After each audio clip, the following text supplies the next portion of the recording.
আপনার কি কার, বাইক অথবা যে কোনো পেট্রোল বা ডিজেল চালিত গাড়ি রয়েছে অথবা কোনো কমার্শিয়াল গাড়ি রয়েছে? আপনি কি জানেন আপনার গাড়ির সময়ের সাথে পারফরমেন্স ডাউন এবং ইঞ্জিন জনিত সমস্যা তৈরি কেন হচ্ছে? ঠিকই শুনেছেন, আমরা সকলেই কিছু না কিছু এমন সমস্যার সম্মুখীন হই যা নর্মাল সার্ভিসিং এ সমাধান হয় না। তাই আমরা জার্মান টেকনোলজির দ্বারা আপনার ইঞ্জিনকে না খুলেই ডিকার্বনাইজিং করে থাকি, যা প্রত্যেক গাড়ির জন্য ভীষণভাবে জরুরি। এই সার্ভিসের গুণগত মান অনেক রয়েছে, যেমন গাড়ির মাইলেজ বৃদ্ধি করে, হাই ব্ল্যাক স্মোক থেকে রক্ষা করে, ইঞ্জিন ভাইব্রেশন কমায়, গাড়ির পাওয়ার বৃদ্ধি করে। তাই দেরি না করে বিশদে জানতে আজই যোগাযোগ করুন আমাদের নিচে দেওয়া। দাদা, আপনি কোথা থেকে আসছেন? আমি ভদ্রেশ্বর থেকে আসছি। ভদ্রেশ্বর থেকে। আপনার গাড়িতে কি সমস্যা ছিল যে আপনি আসলেন ডিকার্বনাইজিং করাবেন? গাড়ির সমস্যা বলতে পিকআপ ছেড়ে দিলে গাড়ি বন্ধ হয়ে যেত। আচ্ছা কোনোভাবেই ইঞ্জিন ছাড়ছিল না। আচ্ছা এবার এটার পরে পিকআপ দিয়ে 70 উপরে গাড়ি উঠছিল না কোনোভাবে।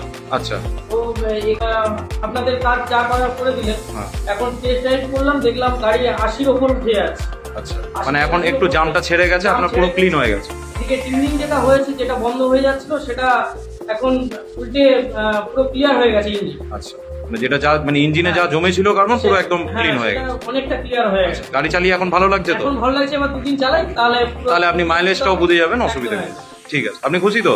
একদম বেশ, ঠিক আছে, ওকে, থ্যাংক ইউ। আপনি এটা সেকেন্ড বার করলেন? আমি এটা সেকেন্ড বার। হ্যাঁ, তাহলে আপনার প্রথমবারের এক্সপিরিয়েন্সটা কেমন? প্রথমবার এক্সপিরিয়েন্স যেটা হচ্ছে যে আমি প্রথমবার এটা তো সেকেন্ড টাইম করলাম। ফার্স্ট টাইম যেটা করে আমি একটা জিনিস দেখেছি যে ইঞ্জিনের এমিশনটা অনেক কমেছে, মানে কার্বনের পলিউশন রেজাল্টটা অনেক বেটার এসছে।